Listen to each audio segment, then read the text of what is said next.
Que ótimo.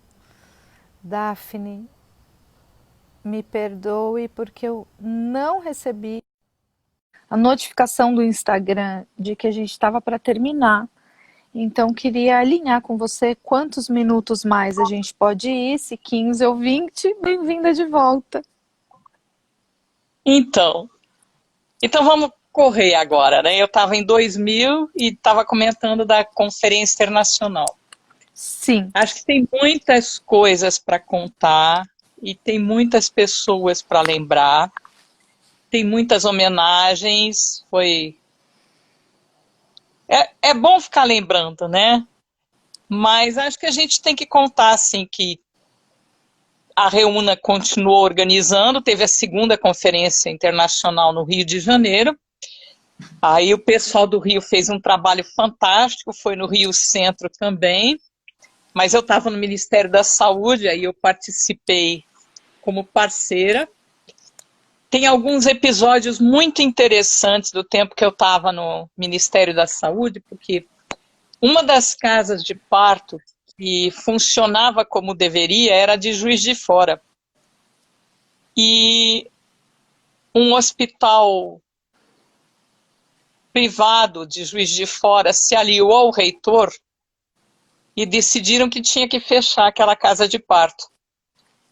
E aí foi muito interessante porque tanto o pessoal ativista da casa de parto entrou em contato com o Ministério da Saúde, como o reitor da Universidade de Juiz de Fora entrou em contato. E eu atendi os dois, às vezes falava com os dois no mesmo dia. Era uma situação bem complicada, né? A gente chegou a fazer nessa época, e foi muito legal, um abraço à Casa de Parto de Juiz de Fora. A Fadinha foi muito bacana nesse ano. Ela aceitou que a gente fizesse o encontro dela em Juiz de Fora, para poder fazer o abraço. Uhum. Michel Odan veio. Então a gente teve Michel Odan em Juiz de Fora, Heloísa Lessa, o Ricardo Chaves, Marcos Leite, são pessoas que vale a pena você entrevistar também. Eba, vou aguardar esses e-mails, Daphne. Pode deixar. Então foi muito bacana, mas foi uma situação assim que eu virava e dizia assim, né? Eu tô tendo que lidar com os dois lados. Claro que eu sabia de que lado que eu estava. E aí, quando se organizou um evento em Juiz de Fora, a gente foi representando o Ministério da Saúde, claro, favorável. Esse abraço à casa de parto deu um fôlego, ela durou mais um ano, ela talvez tivesse acabado antes, mas quando o interesse econômico prevalece, né, acabou fechando mesmo. E aí a Betânia passou, a Betânia era a, vamos dizer, a mais ativa das ativistas, mas tinha também outras pessoas, né, a Maria das Dores, eu não lembro todas, mas tinha várias. A Maria das Dores, inclusive, veio conversar comigo em 2014, o pessoal da universidade estava querendo reabrir a casa de parto.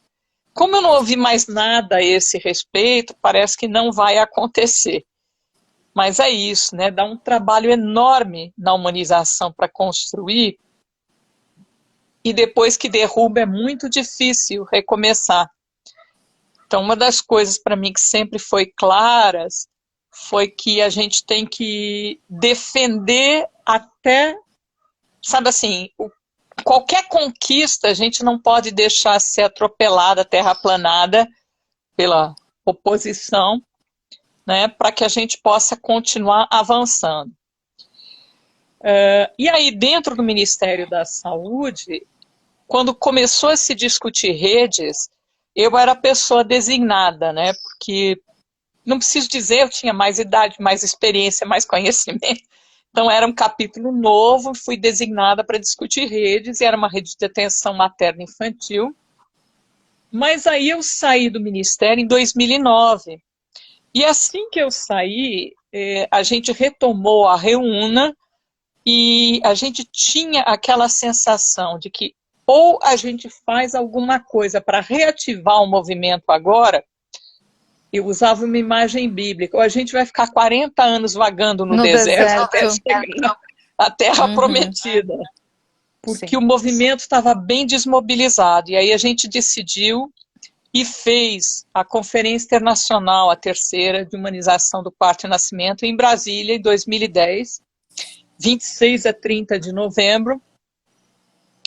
E aí a gente contratou caro, a gente pagou uma assessoria de imprensa que colocou a gente em tudo quanto é mídia, TV, rádio, a gente apareceu no Globo Rural, você acredita?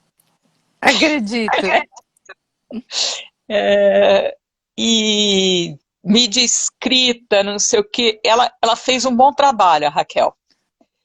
E então a gente colocou o tema da humanização do parto e nascimento. A gente teve um apoio fantástico do Ministério da Saúde, a gente teve apoio de várias frentes, a gente trouxe, eu esqueci de contar, em 2000, durante a Conferência Internacional, foi fundada a Rede Latino-Americana e do Caribe Do de Caribe. Uhum. Humanização do Parto e Nascimento, o Relacalpan. Então, a gente trouxe pessoas da Relacalpan para esse evento, a gente trouxe palestrantes internacionais, foi fantástico. A gente teve apoio da Anvisa, a gente teve apoio. Foi um evento. E efetivamente isto fez a diferença. A gente tinha três mesas redondas maiores e muitas atividades, né? Paralelas, mas 3 mesas redondas maiores são aquelas em que todo mundo tem que participar. A gente teve a presença do ministro Temporão na abertura, né? Que também foi um prestígio, porque na primeira o Serra ficou de fazer a conferência, a abertura, né? Aí a gente ficou esperando, e ele não chegava, esperando, ele não chegava. A gente estava com Marsley Wagner, que ia fazer a conferência, e que ia durar 1 hora. Voltei para 2000. Uhum. E o Serra que não chegava. Aí me disseram, fala para o Marsley Wagner para ele reduzir para 20 minutos a conferência dele. Aí ele ficou puto da vida, mas reduziu. E às 11 horas da manhã, chegou o Tasso Gereissati, que era o governador do estado do Ceará, e o Serra avisou que não vinha. Então a abertura foi às 11 horas da manhã.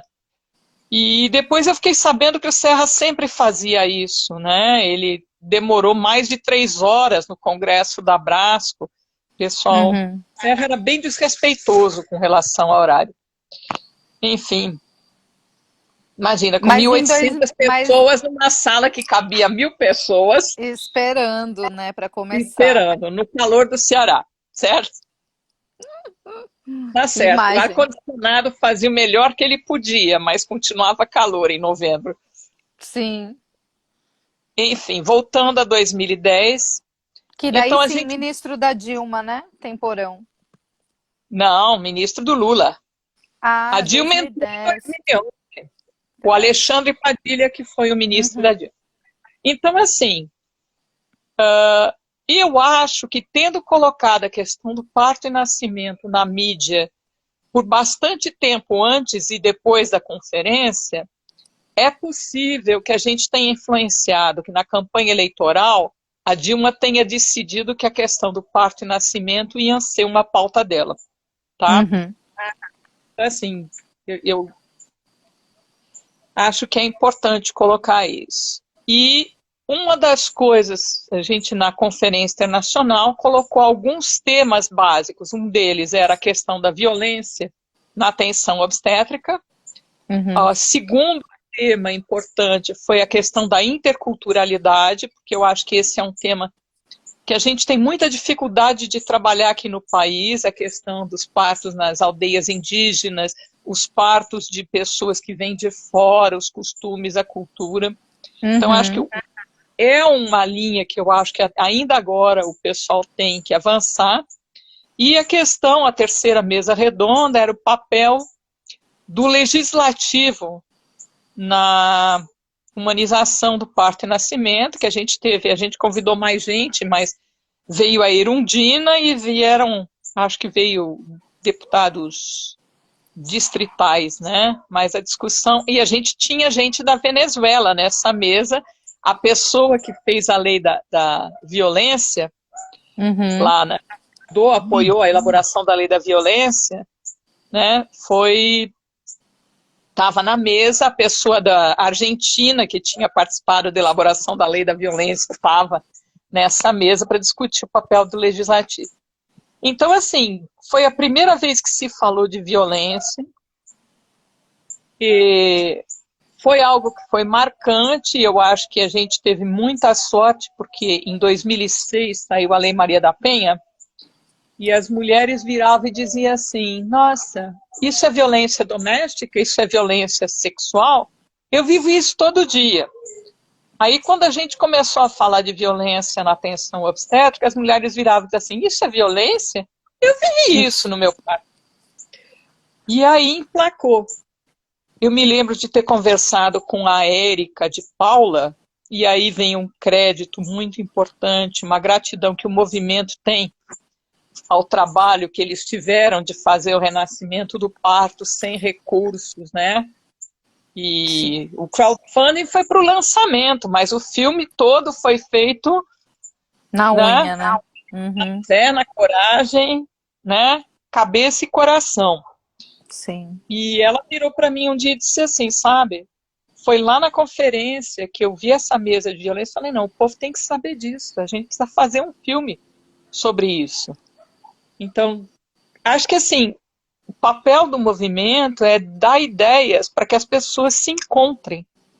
Então, a gente, quando conversou, eu contei para você que em 96, a gente falava muito de protagonismo da mulher, né? Já antes de fazer o primeiro evento.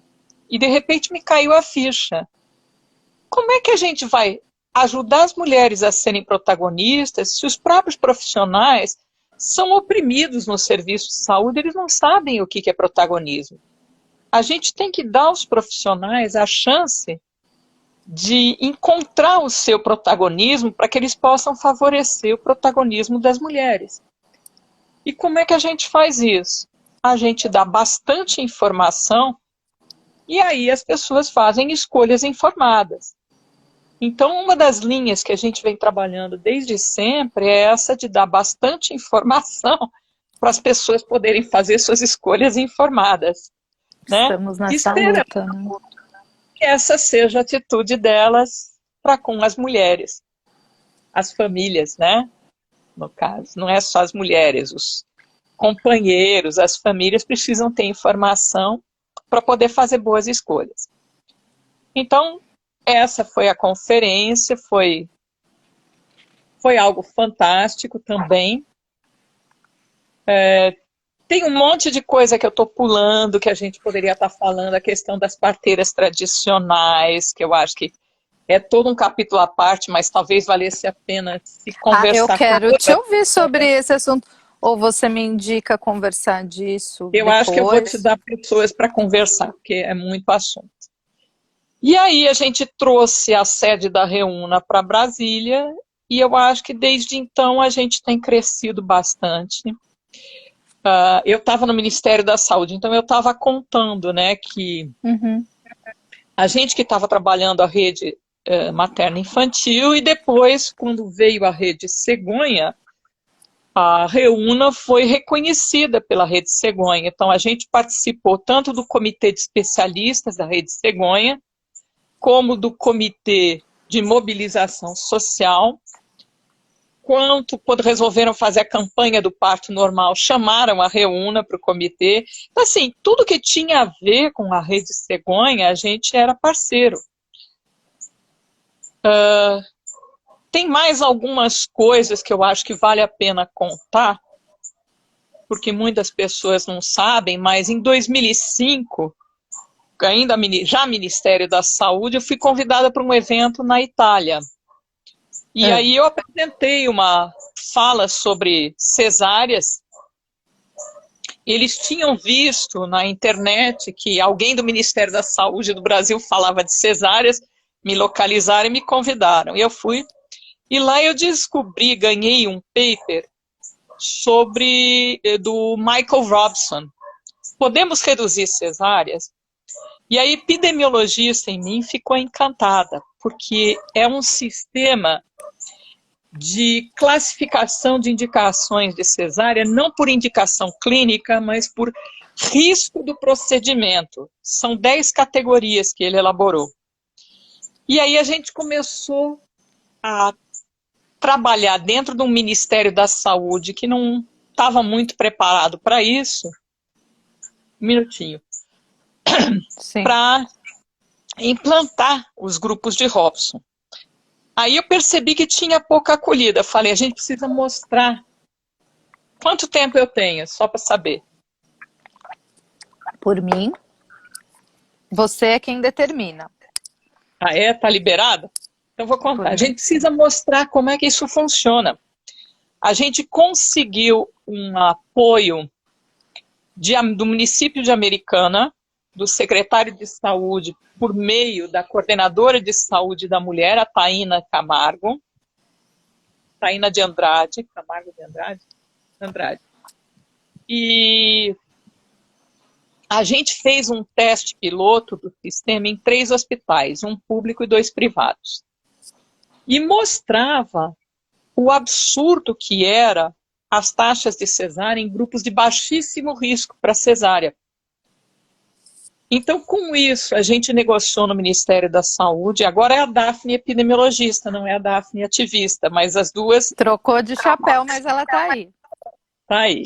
E aí a gente conseguiu que fosse aprovada em 2009 a inserção de variáveis na declaração de nascido vivo.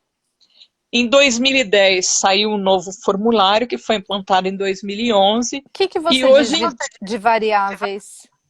São variáveis que permitem classificar os nascimentos nos grupos de Robson. Ah, tá.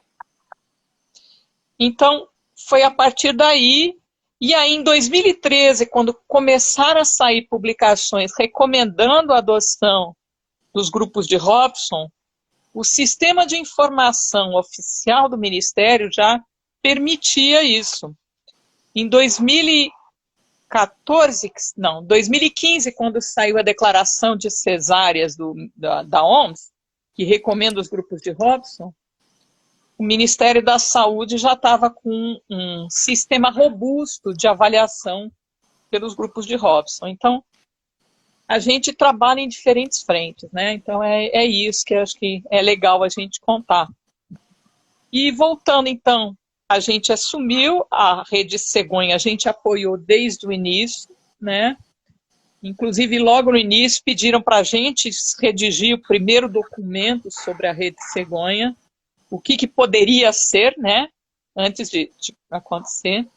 Mas foi um trabalho muito maravilhoso da equipe da Esther Vilela, a Sônia Lansky, que a Esther é ginecologista obstetra, né? Mais obstetra que ginecologista.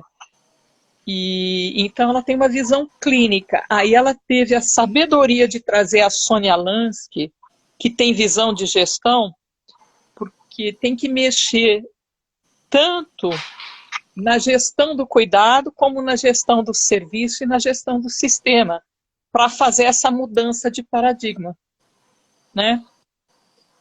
Tem também uma parte que é mudar a cultura, né? A questão de como que a gente traz isso para a sociedade. Então, foi um trabalho fantástico, a gente fica muito contente com o que foi feito, uma melhoria muito grande, com vários embates que teve, com tudo, né? Com a resistência à mudança. Não preciso dizer que toda mudança tem resistência. E aí uma coisa muito maravilhosa que eu gostaria que se dissesse que aconteceu, foi em 2017 o lançamento do programa Apsion, que é um programa que se destina aos hospitais de ensino. A ideia é mudar o jeito como a obstetrícia é ensinada.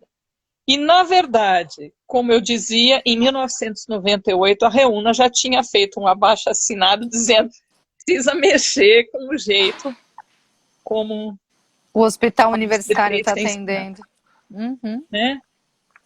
E aí, eu me lembro de em 2012, eu já professora da UNB, participei de um evento organizado pelo Ministério da Educação e Ministério da Saúde sobre o Pró-Saúde, que era um programa, e aí eu pedi a palavra e fui dizer, olha, acho muito importante os estudantes de medicina irem estagiar nos hospitais da rede. Só que você chega na rede e cada dia é um plantonista diferente. Não existe protocolos. Cada dia um pratica do seu jeito, outro pratica do outro. Então, quando a gente coloca o estudante de medicina lá, na verdade, o que a gente está ensinando? A gente está ensinando que cada um pode ter o seu próprio protocolo, que não precisa seguir evidência científica, não precisa seguir protocolo nem nada. E aí foi muito interessante, porque o representante do Ministério da Educação, na hora, virou e disse assim, olha, existe autonomia universitária, a gente não pode fazer nada a esse respeito, porque as universidades têm autonomia, mas a pessoa que estava pelo Ministério da Saúde era a Ana Estela Haddad. E ela virou e disse assim, isso tem tudo a ver e pode deixar que nós, no Ministério da Saúde, vamos nos preocupar com isso. Isso em 2012, né? Uhum. Então, eu acho que a gente teve muita gente fantástica no Ministério da Saúde, com compromisso, e eu estou falando isso como alguém que vê um projeto de saúde para todos, de um SUS para todos, estar sendo sucateado no momento, né? Tanto por falta de verbas, como por falta de pessoas preparadas na gestão. E é isso. Então, a Reúna tem dado resposta a tudo que vem como desafio, né? O ano passado, a gente teve a questão da violência obstétrica do Ministério, aquele despacho Nossa, muito existe ou político. não existe, né? Então, o despacho foi do dia 3 de maio, e eu fiquei sabendo no sábado. Foi uma sexta-feira e fiquei sabendo no dia 4.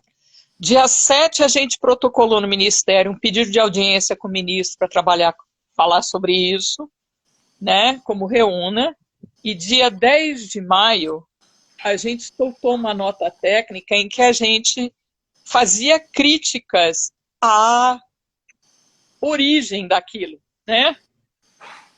E, na verdade, a gente detectou que é uma parcela dos médicos, isso tinha sido originado pelo CIMERS, Sindicato dos Médicos do Rio Grande do Sul, né?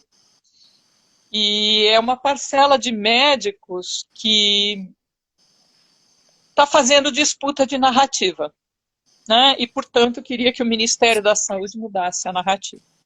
O que a gente não contou para muita gente, mas que vale a pena saber, Oba. é que dia 30 de outubro de 2019, a gente teve uma reunião com o diretor do DAPS, a responsável pela saúde da mulher, que era interina, e um assessor do diretor do DAPS, em que a gente deu uma aula sobre violência na atenção obstétrica para eles, e eles acabaram reconhecendo que existe, sim.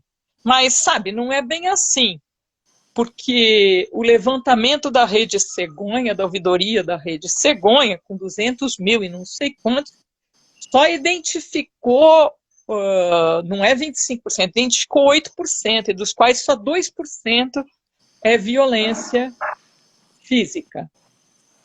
Porque quando ele falou que não tinha violência numa reunião anterior, eu falei, mas veja, a própria OMS, naquela declaração de 2014, coloca entre os de respeito, abuso, etc. e tal, que tem lá, está escrito violência física. Então tem violência, né? Sim. Ele já estava reconhecendo que tinha violência porque a OMS colocou. E aí eu falei para ele, olha, esse levantamento da rede cegonha pode ter 200 mil, mas ele não é uma amostra representativa, não foi feito critério de amostragem. Você pega dos 2 milhões e 800 mil atendidos pelo SUS, primeiro de tudo, quem deu telefone válido, depois quem aceita conversar, depois... Então, assim, é uma amostra, pode ser de 200 e tantos mil, mas é de conveniência. Agora, o trabalho da Perseu Abramo foi uma amostra probabilística. A partir de amostras probabilísticas, você pode fazer inferências para o geral. Se a amostra não é probabilística, aí foi a epidemiologista, não a ativista, né, negociando. Se Até a amostra anotei, não a é amostra probabilística, probabilística. né, Anotei você... essa palavra, amostra probabilística. Não, esse aí é o chance da questão. Você só pode fazer inferência se você fez uma amostra probabilística. O que é uma amostra probabilística? Antes de você iniciar, todo mundo tem a mesma probabilidade, diferente de zero, de fazer parte da tua amostra. Tá? Então, é esse o recado dado. E foi muito interessante, viu? Teve umas fotos, eu peguei aquelas fotos da Kara Reiter, estavam lá, né? Essa minha palestra é bem chocante, ela é bem assim, para chacoalhar. Aí o assessor do então diretor do DAPES, que era engenheiro, mas era engenheiro organizacional, ele estava lá para ajudar na engenharia organizacional do DAPES, ele baixava os olhos para não olhar, era violento demais para ele. Mas não quer dizer que não está acontecendo, né? Por mais que baixem os olhos, que queiram tirar essa palavra, disputar o termo, quando a gente que trabalha na assistência à mulher diretamente, como é o meu caso, quando eu nomeio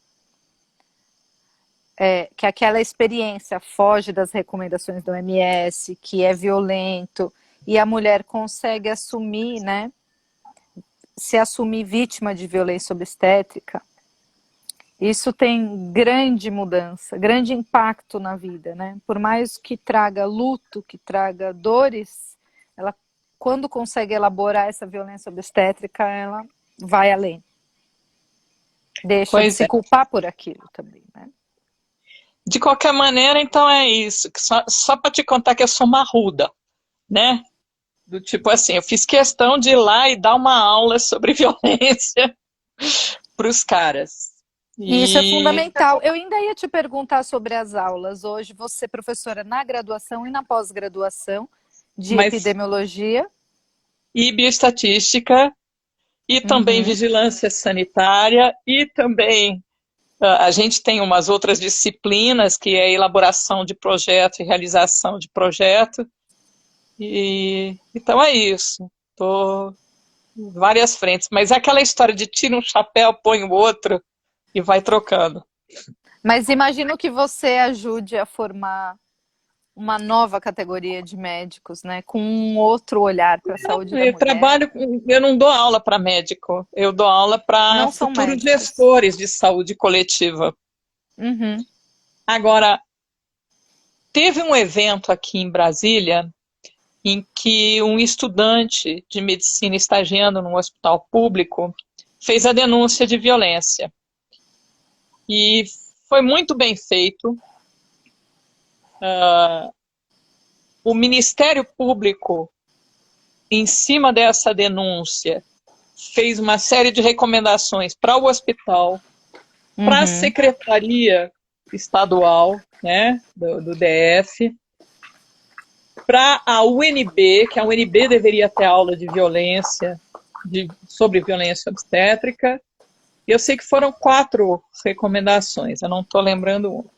Mas assim que saiu, eu escrevi para os obstetras que eu conheço na UNB, olha, eu falo de violência, tá? Se quiser eu vou aí falar, porque tinha que fazer parte do...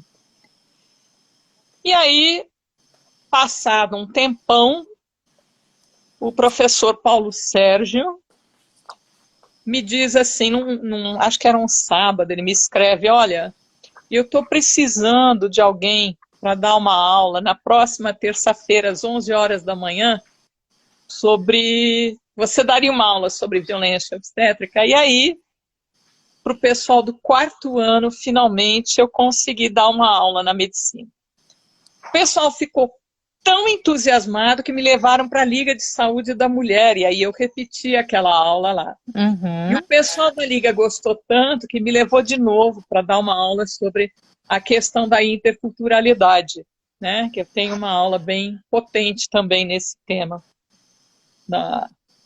Então, assim, a primeira aula que eu dei na medicina não foi aula, participei de um evento, foi em Petrópolis, em que o pessoal ficou muito injuriado, sabe? Tinha um professor lá na plateia que queria me bater, mas eu não me assustei. Mas ele queria acabar comigo. Acho que o que eu falei foi... É que assim, o nome era Parto e Nascimento no século XXI, Uhum. certo? Aí eu falei, como é que era no século... Acho que foi em 2013. Aí eu falei como é que era, falei do que estava acontecendo, e era... Peguei o vídeo da Sabrina Ferigato, que já tinha feito sucesso em 2012, e apresentei que tinha mulheres para fugir do que está acontecendo, estão indo parir em casa, e aí eu apresentei uma proposta que eram os 10 passos da IMBCO, International Mother Baby Childbirth Organization, como para que lado que eu achava que devia ir o parto e nascimento no século XXI. Mas o cara ficou injuriado, enfim. A segunda vez foi falar sobre violência obstétrica numa jornada da Universidade Católica de Brasília, e finalmente eu consegui falar na UNB, e agora a gente tem uma boa relação. No início do ano passado, dia 2 de fevereiro, teve uma outra mesa sobre violência na atenção obstétrica, e a gente percebe que o tema está ganhando espaço, né? A gente falou sobre isso na OAB, no dia 28 de maio de 2019. E a OAB é uma potencial parceira, né, nessa história. Na verdade, quando esse governo começou, para mim já estava claro que os nossos parceiros são Ministério Público, Defensoria Pública e OAB. Porque para garantir direitos vai ter que ser pelo judiciário, pela via judicial, né?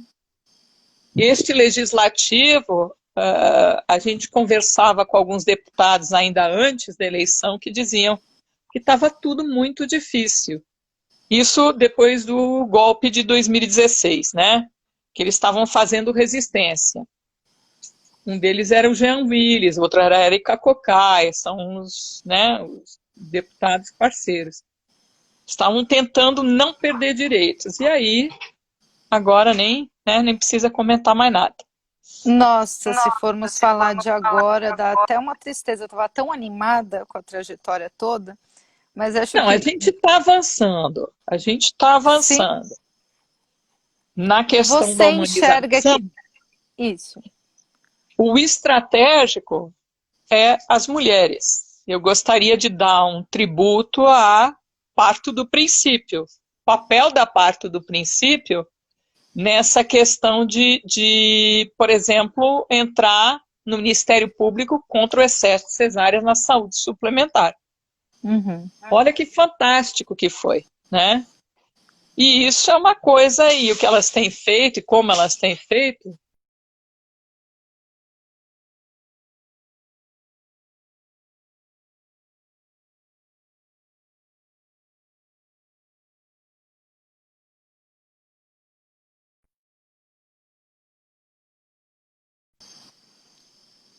Tá Voltei. falhando.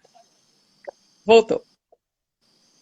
Então, acho que assim, o que a gente precisa perceber é que a gente tem um movimento, e esse movimento é muito potente. O que eu acho que é o sucesso do movimento? É cada uma das pessoas que entram achar que ela tem algo a contribuir para o movimento. Então, por exemplo, veja você, né? Você vira e diz assim, eu quero entender a trajetória, a história desse movimento. Eu quero integrar as várias histórias. Você pega uma... Eu vou pegar um exemplo bem radical. A Luciana Carvalho, que é, né, tradutora juramentada, que foi fazer doutorado na linguística. Ela vai e faz doutorado parto vaginal após cesárea. Você pega o pessoal que faz jornalismo, né? O pessoal vai e pega a questão do parto e nascimento.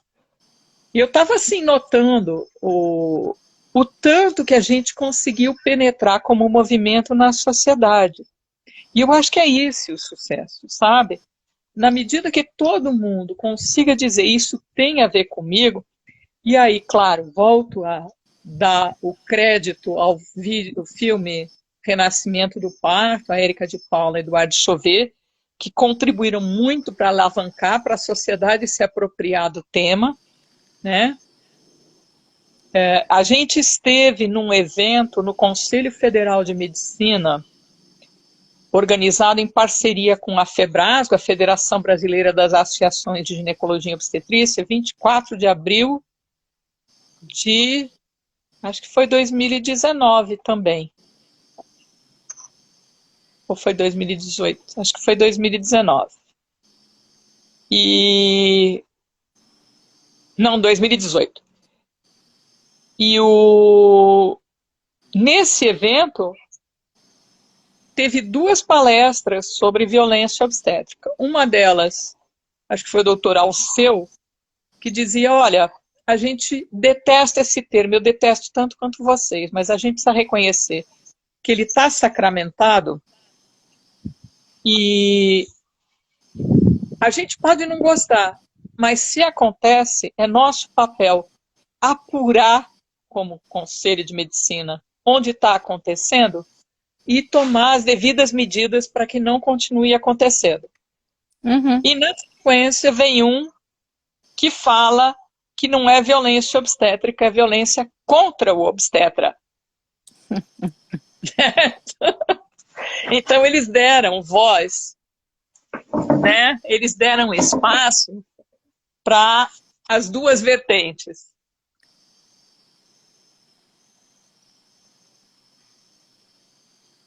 Enfim.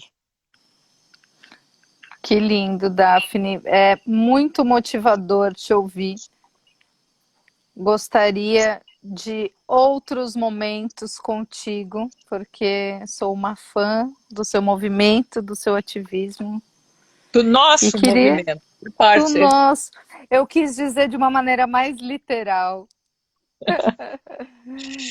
Acho que E esse é o como isso movimento de todos contribuiu para o nós. nosso movimento, sem dúvida. O seu movimento soma com o meu para que o nosso vá na mesma direção e cresça. Então, queria te agradecer para a gente encerrar, somente por uma questão de tempo e de luz mesmo, que já foi.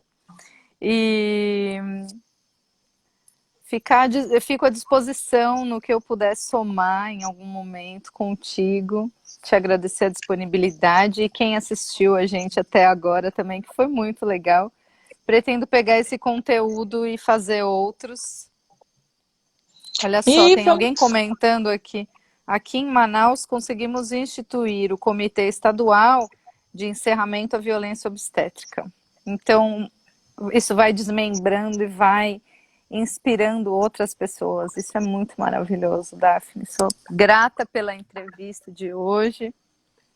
Espero que a Eu gente se queria encontre em breve. só comentar, tá? Que assim, acho que o movimento no Brasil é um dos mais potentes, é um que conseguiu pautar políticas públicas, é um que conseguiu estar na mídia. Hoje em dia você tem blogs financiados pela Folha, pelo Estadão, que, né, que trabalha a questão da humanização. Você tem as formadoras de opinião e atrizes querendo parir humanizado.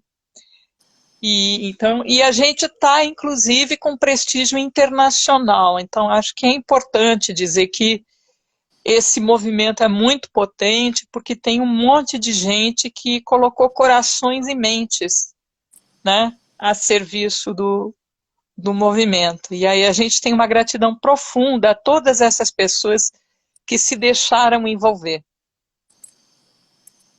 Maravilhoso. Obrigada, Daphne. Espero que a E eu que gente agradeço, né? se encontre em outras situações mais abertas, quem sabe. Mas eu gostei muito, foi um prazer conhecer um pouco mais da sua história e um pouco mais da história do movimento. Que bom. Obrigada, Seguimos em querida. frente. Um beijo, linda. Seguimos. Um beijo também. Tchau, tchau, gente. Tchau.